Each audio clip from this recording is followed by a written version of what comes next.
first off, just want to thank everyone's support for this whole Bat Disrupt, what we're doing. It means a lot to Dom and I. Dom brought me this idea, what was it, 2 years ago? Basement of Southampton office, saying I wanted to start this video series about disruption, innovation, and real estate. And it's been a journey working with Dom on this. Feels like a brother just being on our team, but just like where we've taken it. And it's a lot about all of you guys and everyone coming together in this community of disruption, innovation. While we're on it, I just want to say thank you for our sponsors. Thank you to Clam Bar, best lobster roll in the Hamptons, no doubt. Thank you, Kelly. Yeah, so good. Thank you. Appreciate you guys. John Piccinini and his partners and his group, and thank you so much. Great real estate attorney. If you guys need anything, they're amazing. Definitely run into them, exchange some cards. Johnny V's not here. We'd see him if he's here. He's about 7 foot tall, always has a good blazer on. But he's a great mortgage broker. We thank Johnny for sure. So, and thank you to my beautiful wife for coming to support me. There's no Bat Disrupt without Courtney. There's no Bat team without Courtney. Her getting behind me is always helped me be better, be a better man, be a better person, and just always take things further. And that's really what Bat Disrupt's about. You know, I say it's about, Bat Disrupt's about 3 things. It's about doing things better, number 1, right? How do we do things better? How do we innovate the industry? How do we take it further? Number 2, it's about listening. And Dom and I really have had a lot of great conversations with people and just listened. And we're going to listen tonight to some great panelists. We're going to listen to Gordon in a minute. And it's just learning and trying to do things better. And you can't do things better without listening to people, without having other people give you some great thoughts. And 3, it's about community. And this is a testament to this community right here. And this is what this live event series is, the first of many. We're excited to kick it off tonight, looking for some feedback, want to keep doing it. And it's about the disrupt community. And what's the community about? It's about doing things better, making this industry better, and how do we forge it for the future. So with that, thank you all again. I'm going to give it over to Dom, and we'll go from there. Nice job. Well said, Matty. Well said. Again, I just want to thank everybody for being here tonight. This is our first Disrupt Live event. We're so pumped about it. Hopefully the first of many on this beautiful night. What a way to kick off Labor Day weekend. Can't thank enough for our panelists who you all will meet. Came from South Florida, and we have one from the Hamptons here with us. You'll meet all of them in a second. Big thank you again, yes, to our sponsors, Johnny V from Citizens, John Piccinini at Kaplan, DiTrapani, Faria, and Robinport Clam Bar. Can't thank Amy and Dana DeVito from Compass Marketing. They've been pivotal for this to help us get this off the ground. Thank you so much wherever you guys are. Big thank you to you. Big thank you to my beautiful wife for always pushing me to, innovate and disrupt in my own way. And of course, our friends and colleagues, our great team who are here and they're scattered throughout, and all of you here tonight. I have the great honor of introducing this awesome panel. So much in the world of real estate is happening in South Florida, arguably the top market in the country right now. And we have 3 phenomenal agents from South Florida with us, and we also have Jared Seligman from the Hamptons. But let me first introduce them by name and by their region. Holly Meyer-Lucas from South Florida, obviously, in the Jupiter region. Thank you for being here. Holler. Levy Meyer from the Miami region. Aaron Bushbinder from the Boca region, Boca Raton. And Jared Seligman from the Hamptons, New York, and everywhere in between. And of course, Matt as co-host here. Thank you for everyone for being here. So we're going to get this kicked off. So we're talking about real estate, innovation, and disruption across all sectors. Holly, first question to you. You have a dynamic team. You're an entrepreneur, fantastic team leader. You've grown it to absolutely stand out in your market and your region. And you have a vision that you certainly put forward every day. What are you finding that you are using as keys to your success? That's part of your armamentarium that allows you to push the envelope. Yeah, so when I first started my team, I've been a team leader for almost 10 years now. And when I first started, I made every mistake in the book in terms of leadership and entrepreneur business ownership. And I think the thing that has made my business special is that after making those mistakes, I looked at holistically, like I look at what the reason is. I do a postmortem on why we lost, how we fucked up, sorry. Hey, that's okay, we're live. Cue the geese. It's funny, in the Palm Beach area, when we're showing like a waterfront property, it's like, cue the dolphins and the manatees.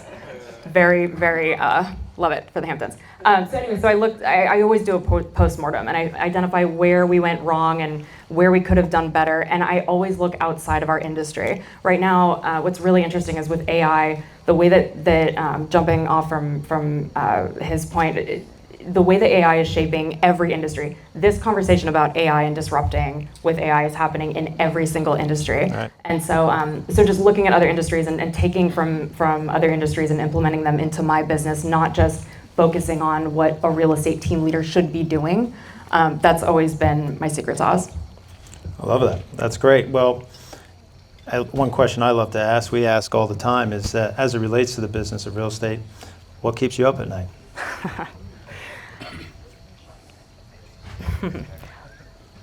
What keeps me up at night is, and this is the God's honest truth, is making sure that my team is fed.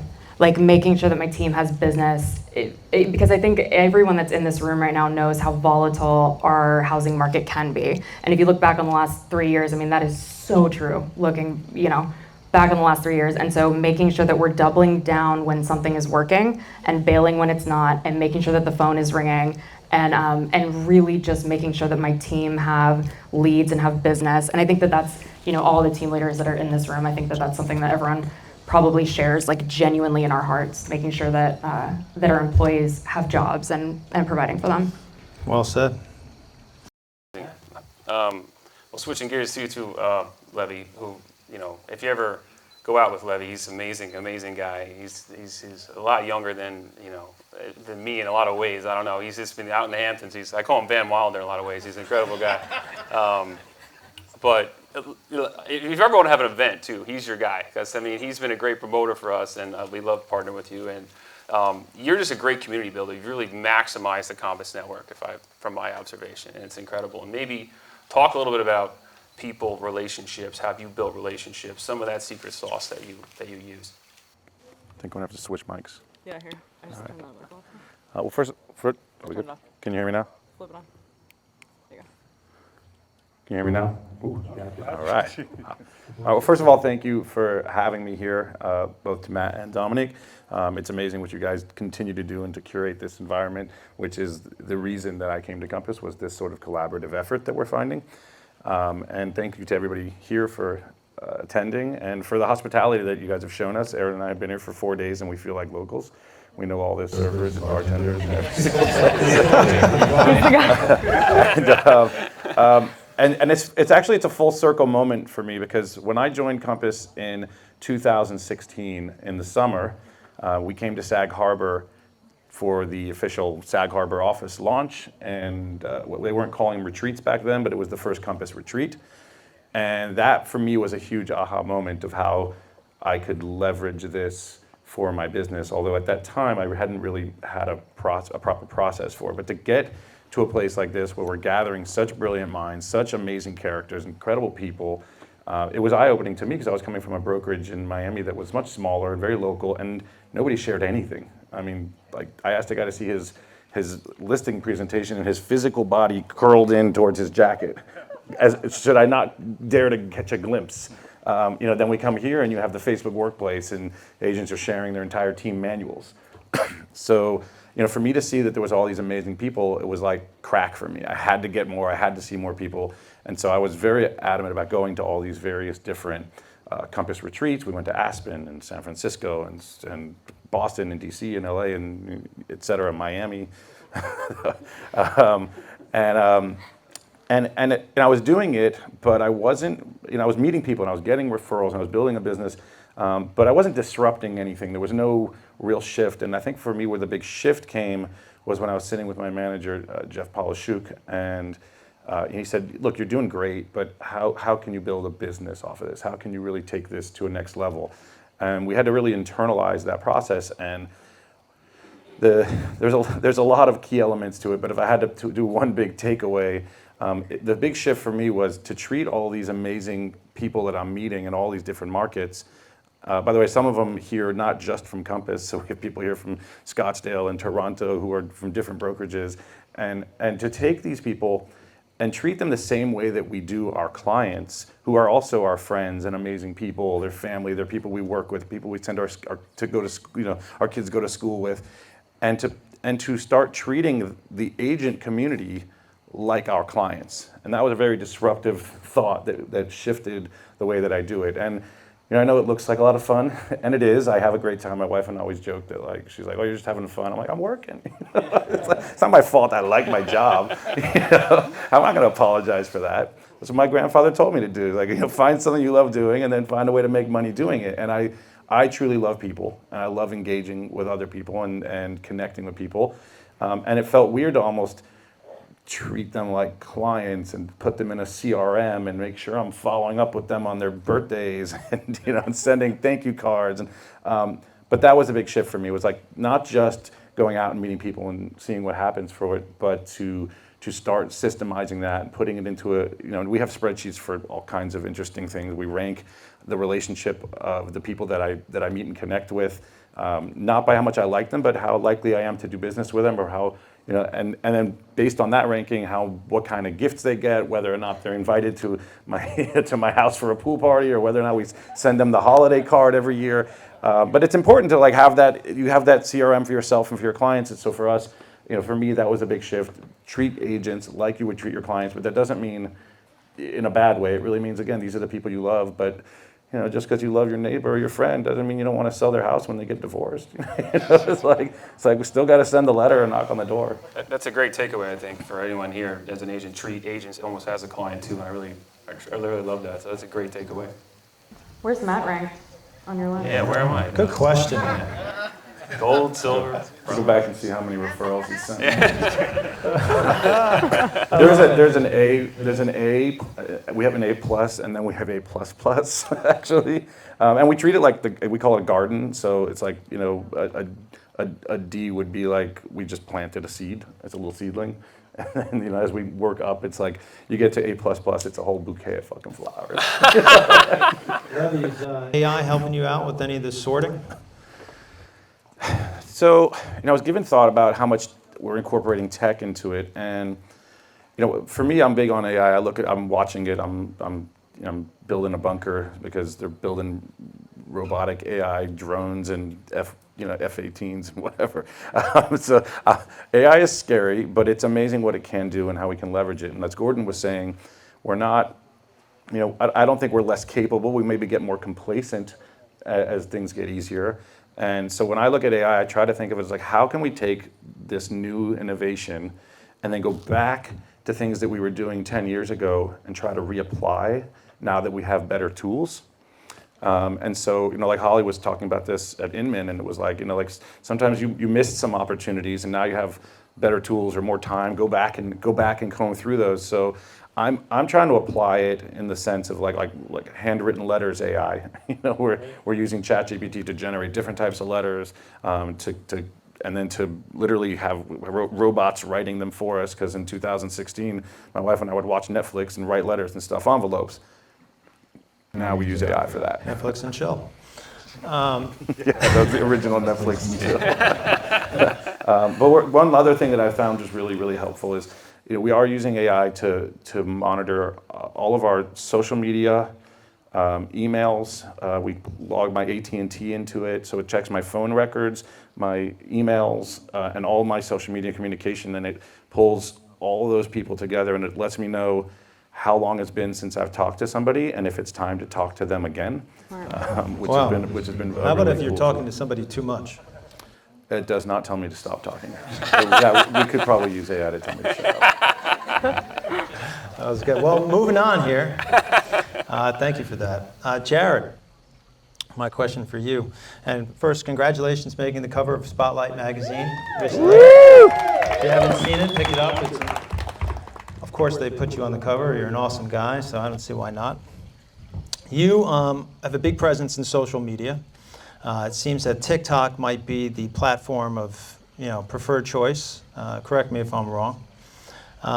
Obviously, everyone is using social media in some way, unless your head is in the sand and or you're hearing about it if you're not using it. What are you finding that TikTok is enabling you to do now Maybe there's a goal, maybe there's some goals behind the use of the platform that you see. Is it opening up doors for you in new ways? Maybe you could speak to that a little bit. If it's not even TikTok, maybe it's something, some other part of social media. Yeah, sure. Well, thank you, and thank you for having me. I really started TikTok just for fun and kind of, I had been recovering from a health issue and a surgery, and I had gone through all of my Netflix and series and somehow stumbled upon TikTok, and I sort of fell into a sinkhole and really just enjoyed it and had fun watching content that I hadn't seen before. It felt interesting and new and different. And I said, when and if I ever feel better, I'm going to post like one of these silly videos here. And that was really it. And life happened. And, I've been going back from the city and the Hamptons and Palm Beach trying to sort of navigate all the different markets. And I made a decision to leave New York City behind and move out here full time and basically drop Palm Beach. So I had a little extra time on my hands. So I thought, I could do some social media and some, more promotional messaging, just making sure people knew that I was now a local and that I was just based here and that hopefully they could use me for their Hamptons needs. And then one thing kind of led to another, and we're at, I did this, probably less than 2 months ago. We hit almost 2 million views, which is an extraordinary number for my age category on TikTok, which, I think the average age is like 16 or like 19, and more dance movements, less talking. And, I just sort of really just do my own thing. And I think it's like important for really anyone in any business, but especially real estate, to like do things that feel authentic to yourself. And, I've been asked to do certain videos, or, my assistant or just the person helping me was like, oh, you tried this. And, no is a full sentence. And that's, that's it. And as long as I like it and I'm having fun, and I think it sends a positive message, or it's just, it's not easy to have fun during a work day, and I think any moment you can kind of bring a little joy. But, I say that, fast forward now, I'm doing multiple platforms and producing content. It becomes a full-time job overnight, so I will warn you for that. I think you can do like a happy medium and find your balance, but I think on any platform, posting something once a day is really like the key to being consistent and building a following. I have no idea if I answered. That was great. Who follows Jared on TikTok? Anybody here? I'm a follower. Dana, Dana. the only one that matters. I'm here. I'm going to download TikTok. Yeah. Just kidding. I will pay you all after you follow me, so we can talk. The secret sauce. So it's a good takeaway. I think consistency, you would say, is the best for you for the TikTok. Consistently posting every day. Consistency and being authentic, and I've seen, and myself has been guilty, I didn't know what I was doing, so I was like, oh, look at this video, let me try that, and then like I did it and I looked like special, and so that didn't work. So you just have to try a bunch of things, see what the people like, because they will tell you right away, and they will tell you if they think you look, or your lighting is bad, or you look ugly, or we don't like your shoes. I mean, they will tell you how it is, but mostly the response is usually positive, and you kind of find your niche. And I fell into a category I was not aiming for at all. I was looking for like Hamptons people that were hopefully buying and selling luxury houses, and I ended up with a lot of people, definitely people from New York, but from all different age demographics, most gay people and younger men, in a certain genre, tend to get a lot of certain types of followings. My following is like, 90% females between 36 and 66 in New York, in registered, states. Maybe they have a son that worked at Goldman Sachs at one point, maybe not. I mean, it's a very small place that I operate in, but, the grandmas have grandchildren, and they also tell their parents, so I get them, through their kids and through the grandparents. It's perfect. Yeah, I love it. I love it. You're amazing. Shout out to Jared. Shout out to Right? Jared. Kudos to One of you. the funniest people. Holly, you look like you had a question for Jared there. No, I was just, so I think the theme of disruption, when you're disrupting anything, I think is when you're being really, really authentic and genuine about who you are as a person and doing that thing unapologetically. And I think I love what you just said about, like, that to me is disruption, when it's like the world is going this way, but you're gonna go that way. My question for you is, how much do you freestyle on social media, and how much do you, like, are you doing with a clinical approach? Like if you have an idea, because you're a creator, obviously, right? Like, do you just go with that idea, or are you more clinical about it? First off, I enjoyed hearing you and meeting you, and I think how you approach business is fascinating, and I have the utmost respect. If I had that attention to details like that, I would probably be much more successful than I am. But I basically just, I've got 10 minutes. What am I wearing? Where am I? Who are you? Do you mind holding the phone? I mean, it's more of on the go kind of a thing, to be really honest. But fast forward when I noticed that perhaps there was something here, and people were really writing in, like, we'd love to see more houses, we'd love to, like, I really listened to the feedback and the digital responses, and the videos and pictures on Instagram that I post that I love and I think are so beautiful and should be in a museum. I get like 1 like, and I post like, and I know, but it's just, so it's a balance of, giving the people a little bit what they want and just also being authentic to yourself. And fast forward now that things have been progressing, I have an agent and a team that are helping me with some of this content stuff. And we had our first initial kickoff and we had our first meetings where we discussed all the topics that you did, and it's been an interesting thing to be more purposeful and not waste so much time. But really, I was just, also some of it is fun, and I'm okay if, as long as it doesn't cost too much money. Some ideas I have are like ridiculous, and, and I'm like, oh, but for the shot, this could be great, and then it flops and, you're out, but hopefully it's tax deductible. And you just kind of go with it, but I think a lot of, when it comes to content stuff, you can post, TikTok specifically, so I'll just talk about that specifically. It's very different from Instagram, it's very different from YouTube, it's very different. Each one has their own nuances, and TikTok specifically, you can post a video Monday at 4 p.m. and get X amount of likes, and everyone says, I love this is the best, your statistics, you go viral. You can post that every day for the rest of your life and never see a response again. So consistency is really where that pays off, and really responding to the feedback that comes in has been what I've done. That's great. I think feedback's a great takeaway too from anybody. And I think for anything, just a shout out to Compass too, feedback from agents and anything, so that's great. But moving on to you, Aaron, my man here. Aaron's at a Boca Raton, and it's been a pleasure for me watching you grow as an agent, grow a team. Really been like a rocket ship within Compass the last year, I would say 12 months. So, Boca Raton to me seems a more traditional market, and I feel like you've disrupted that in a lot of ways, innovated there in a lot of ways. So maybe talk about some of the ways you've grown your business there, and a little bit about your rise in the last 12 months. Everybody hear me? No. Hello? Okay, I think we're good. Thank you guys for having me here, and I would honestly say being at events like this with titans in the industry was like a catalyst for me in the business. I've been in the business now about a decade. I really grew my team about 3 years ago, and going to a live event like this really just changed my mindset in the whole business.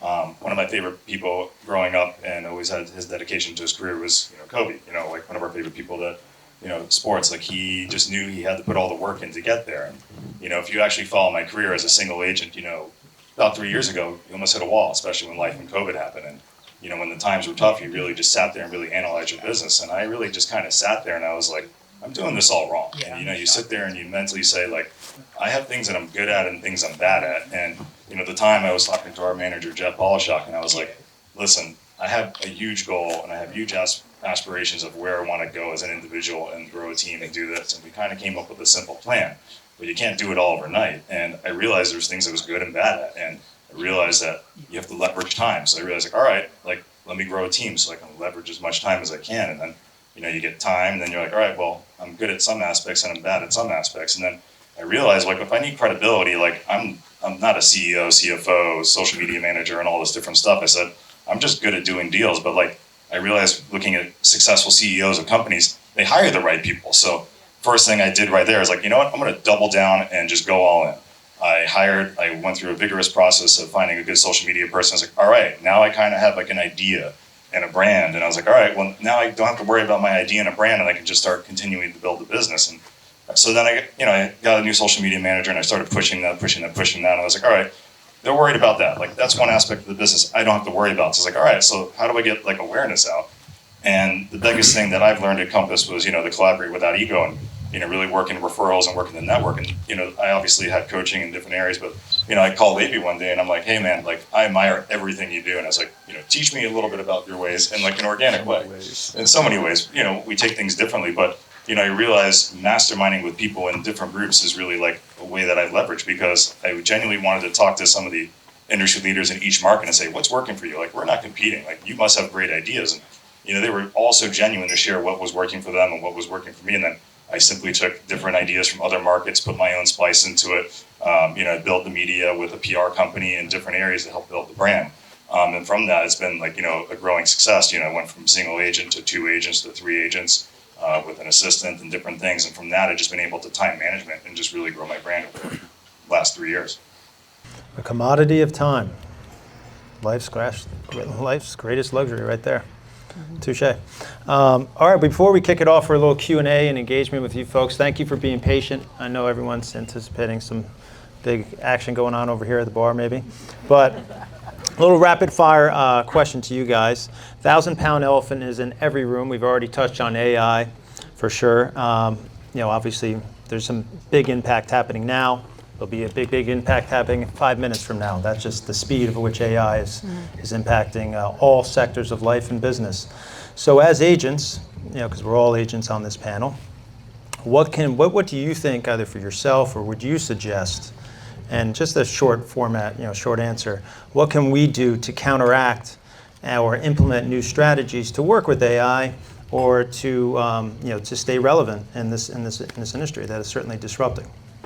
So with AI, and this is the advice that I have for everybody with this. So first of all, artificial intelligence is not new. ChatGPT is like, there's understanding the distinction between both is really important, right? 100% agree.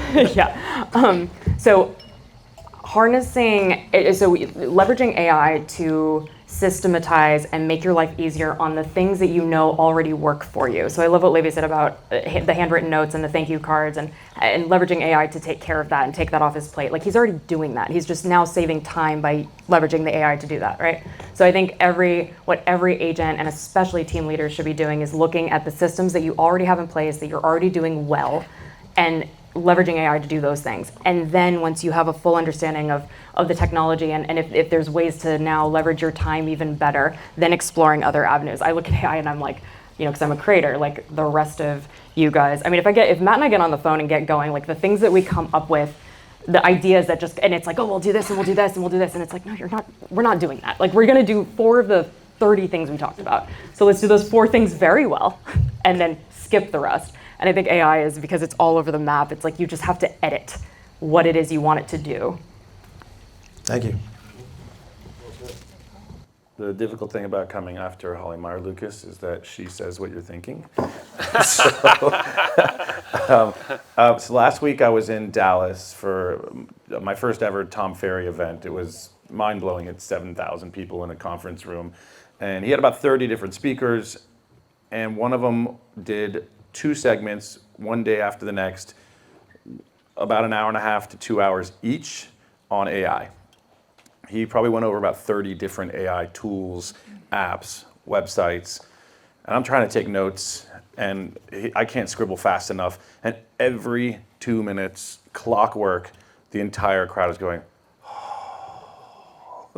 It's mind-blowing. There's a lot, and I think to touch on what Holly's saying is, you're not going to be able to do it all. It's just not possible. There's so much happening and it's so rapid. Nobody knows where it's heading yet. I think what would be wise is to do research on it. Pro tip: use ChatGPT to do some research on it, and then really sit down and go through it like you would anything else. You have 40 ideas for your marketing plan this year. You're not going to do all 40 of them. So what are the key elements? What are these top 4? Don't forget the others, but just maybe table them for next quarter or next year, and pick those few things that you think could really level up what you're already doing that work for you. And I think that's like the best approach that I could think of, because it was incredibly overwhelming. There's just too much of it out there. I'm going to be the one who's really honest. Like, I'm not the guy who loves technology, but just like I discussed how I grew my brand, I'm probably going to hire someone who is the best in the business and say, you want to use it to do this? Because I already know, like, I came in one day and I said, Michelle, my assistant, I said, you're no longer ever writing a listing description. And now I get 30 extra more minutes with her a day because I said, here's the key points, go. And I already said to her this week, and she's very hard work to determine. I said to her, we need better systems and processes. You know what? I called another person. I said, he's using all this. Go learn from this person. Like, I'm not going to be the guy to sit here and recreate the wheel. If someone already knows how to spin it, do it. I'm just going to time manage myself, get the best expert in each field, so that way I can leverage more time so I can get more business done. And that's the truth of how I'm going to embrace AI. Well said. What was the specific question? AI is impacting everything. Does AI talk about it? No. AI is impacting everything that we're doing. So how can we as agents, how can Jared, how can you, what strategy, what can you do to either harness the power of AI and work with it, help, or what can you change for yourself to combat its impact? Is it a human interaction? Is it 10xing, your interaction with people? There's a lot being said about that, whereas we're using AI in one capacity, but we're also becoming less of, the human-human interaction is decreasing. So maybe it's 10xing that. I think I've learned in my old age that just because a lot of people may say something or think something, 800, a lot of people may say something. I was like the 18-year-old real estate agent for a very long time. I held the title for quite a few years. So anyway, what I'm saying is that I think we should embrace technology as an industry and just see how far we've come and how we've been able to do such amazing things and advances in medicine and science, and really just run with it. Obviously, whenever I just hear the word, the number one thing that comes to mind is the potential threat AI has amongst itself, and potentially when the intellect matches the science and whatever, it can cause a huge potential threat as a species. So if we just accept that if you're not doing anything to fight that on a daily basis, you should embrace it. And when you're worried about your partner, running away from you with a robot, is when I think you can worry about a robot taking your job. Is my 2 cents on that in real estate. It's ridiculous. No one wants a robot to give them a facelift or do a fine-tuned finesse haircut, or sell your house. Maybe mow your lawn. But even then, this is very nice stone here, and you have to be very careful, and you need to watch the edges. So I think there will always be a human element, God willing, if we survive, and we should embrace it. And I think technology is just so great. I went into a vintage car the other day, which happened to be from the year and month that I was born, and it feels like you're like entering a time capsule from a different period of time. I mean, technology has come so far, and who knows how I would have ended up here tonight without all my. I mean, I know how to get here a little bit. Great answer. Great answer by everybody. Thank you so much. Thank you. Well, I think that just about wraps our time up here with you folks. First, a couple of thank yous to all of you here in attendance at our first Disrupt Live event. Hopefully you continue to watch and listen, keep disrupting and innovating in any sector that you're in. Thank you to Hamptons Visuals for all your work and crushing it up here. Again, all of our sponsors, our homeowner here, Spectacular House, our panel tonight. Thank you guys for traveling to be here, enjoying your time here with us. My co-host, Matt. Thank you, Tom. Thanks again for everybody coming in, flying in. Appreciate it. We got Dallas, Tommy that's down in from Dallas, came in all the way. And just all you guys coming in, flying in here from Florida, Holly too, especially Levy there. Jared, thanks for driving here. Appreciate it. And, thank Everyone have a fantastic Labor Day weekend. Enjoy the rest of your night. Yeah. Thank you so much. You guys are great. You guys are so good, man.